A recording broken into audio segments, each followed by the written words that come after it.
pessoal. Hoje a parte 2 sobre documentos históricos. Mas antes da gente começar, pessoal, eu queria pedir para vocês se inscreverem no canal Leandro Faria Tracinho Dose de História. Já deixa o like que ajuda muito o trabalho e me sigam no Instagram, Leandro Faria historiador. Leandro Faria historiador, tá ok, pessoal? Então vamos lá para a segunda parte da nossa discussão sobre documentos históricos. No primeiro vídeo, pessoal, eu cheguei a falar para vocês que principalmente eu fiz uma comparação no primeiro vídeo entre Carta de Independência norte-americana e uma carta pessoal minha, como uma maneira de fazer uma comparação de relevância de documentos históricos diferentes.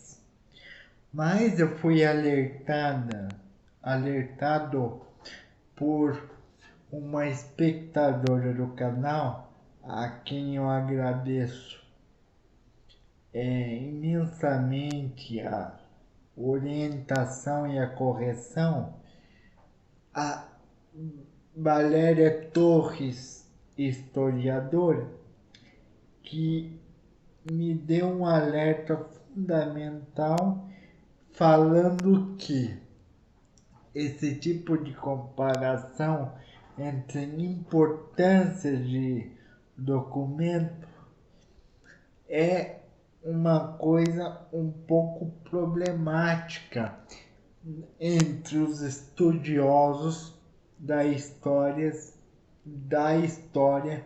mais contemporânea. O que eu quero dizer com isso?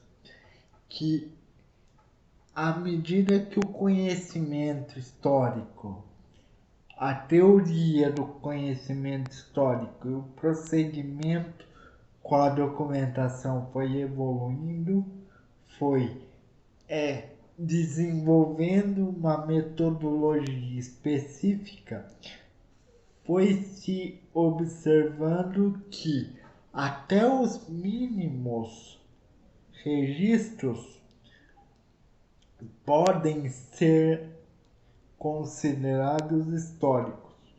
Mas eu queria deixar claro que a minha intenção no primeiro vídeo foi expor para vocês dois modelos claros de abordagem de um documento histórico, no caso, uma carta, por exemplo, e apontar para vocês, a partir do segundo vídeo, que seria esse, a diferentes tipos de documento histórico e diferentes abordagens. Mas é sempre importante a gente contar com vocês, telespectadores, para correção de rumo, pessoal. Então, muito obrigado, Valéria, pelo alerta que foi me dado e agradeço muito por isso. Vamos para o segundo vídeo então, pessoal. Quando a gente fala de documento histórico, a gente, como vem dizendo, tem que levar em consideração vários aspectos. O tipo de documento, para quem foi escrito, qual o efeito, como eu disse no primeiro vídeo. Mas quantos tipos de documento histórico existem e como estudá-los?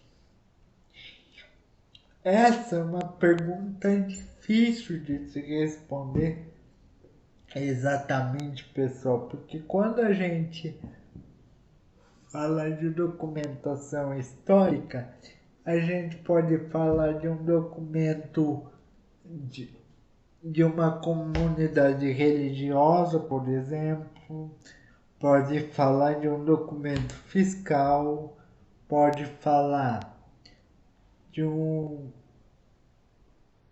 de uma carta de que relate uma guerra, por exemplo, pode falar de uma gravura. Então, quando a gente, como historiador, se depara com um documento, a primeira coisa que nós fazemos é a crítica externa do documento, ou seja, observamos o que está por fora do documento, sem ser o conteúdo, a ideia do documento. Por exemplo, a data de produção, quem assina o documento, para quem esse documento foi escrito, qual instituição no caso, né? Qual a validade desse documento para a gente buscar autenticação, qual o efeito do documento, se tem efeito imediato, temporário ou prolongado. Depois dessa primeira análise externa, a gente parte para o que os historiadores chamam de crítica interna do documento. O que é isso? A crítica interna nada mais é do que você avaliar a ideia central do documento, o significado dele, no seguinte sentido. Por exemplo, a gente pega um discurso de um presidente da república qualquer. Quando a gente analisa esse discurso como fonte histórica, a gente deve analisar a maneira que o discurso foi escrito, as ideias centrais, a intenção, o efeito esperado, a repercussão do documento para aquelas pessoas que ouvem. Aí entra também no efeito esperado, entra a postura da pessoa que normalmente aparece no documento de quem fala e principalmente a intenção de quem escreve, porque no se tratar de um discurso, por exemplo, quando se trata de uma autoridade política, religiosa, muitas vezes quem discursa não é quem escreve. Então, quando a gente se debruça nesse tipo de documento,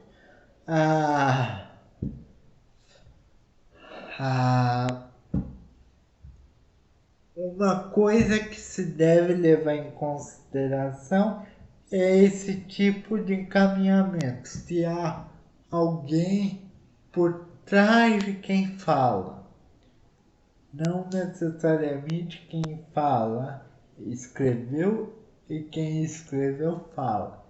Então, só um exemplo típico do que eu estou querendo dizer dessa dinâmica de análise interna. Então, pessoal, quando a gente se debruça com em volta a vários documentos, a gente deve levar em consideração inúmeras características, não é somente observar o quanto um documento é antigo ou não, ok? É mais ou menos a ideia que eu tentei passar pro vídeo de hoje, pessoal. No vídeo 3 eu procurarei aprofundar um pouco mais na maneira com que a história, a ciência histórica tem desenvolvido diferentes abordagens para a escrita da metodologia de análise de documento, para que vocês entendam que o historiador ele tem que estudar para mergulhar nessa área com segurança e com confiança. De novo, pessoal, não se esqueçam de se inscrever no canal Leandro Faria de Souza, tracinho Doses de História, Leandro Faria de Souza, tracinho Doses de História. Me sigam no Instagram, Leandro Faria _ Historiador. Grande abraço, boa semana, cuidem-se, até o próximo vídeo.